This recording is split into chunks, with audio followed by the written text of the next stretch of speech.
What Tetu was really saying was, "He was a gypsy we used to know." "A gypsy?" said Jan out loud. Tetu spun round. "I never said that."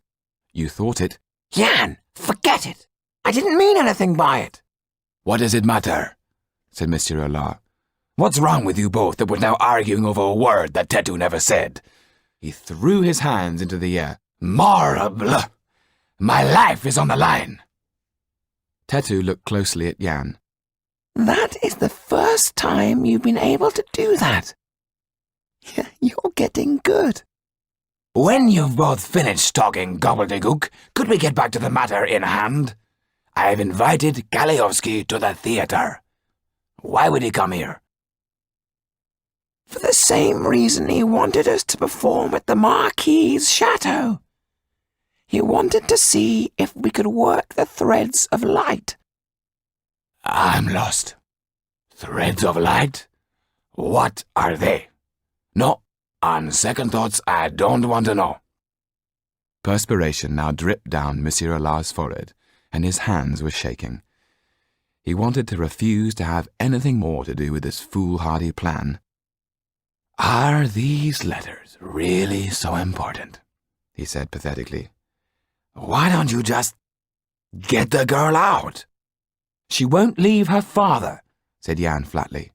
"I need to be able to show her some evidence that the Marquis was involved in the death of her mother, and maybe prove who her real father is." "Morble! Are you telling me you don't believe the Marquis is her father?" "Yes," said Tetu. "We think it was his half-brother Armand, and we are sure that the Marquis had something to do with their murder." "Murder? Oh, this gets worse with every word. We should report it to the authorities and let them deal with it." "We are the only people who can save Sido," said Jan, "and if we can do this well, then maybe we can get other people out and save them from the guillotine." "Have you lost your mind? I can see it now, your heads, not on the poster outside my theatre, but on pikes with pretty ribbons of blue, white, and red." "So we just do nothing," said Jan. "We sit back and let the slaughter begin. All I want to do is to try and stop this insanity." Monsieur Allard swallowed. "Spoken like a true hero. But do we have to stick our heads above the parapet?" "Spoken like a true coward," said Tetu. "Listen," said Jan, "none of us can afford to turn our backs on what's going on. Look how many people have been rounded up in midnight raids, and not just aristocrats and priests. So much for liberty. The prisons are full to bursting. Don't you want to help us?" "It's still better than the old regime," said Monsieur Allard weakly. "It won't be if the leaders of the revolution have their way. They're calling for all the prisoners to be killed, talking about tearing them limb from limb, ruling by terror and terror alone." "Oh, they don't mean it literally, I'm sure," said Monsieur Allard. Jan threw his head back and burst out laughing. "I see. So we're expected to be able to tell the difference. People will say, 'Good old Marat uses such fine and descriptive words. What he meant to say was—'" Monsieur Allard sat back in his chair, defeated. He was so busy making up his own epitaph that he hardly heard what was being said. "Well, Didier, did you find out how we could get into Kaliowski's apartment?" asked Jan. Yes, I did," said Didier. "Citizen Kaliowski leaves just one servant to guard the apartment. Got a funny eye."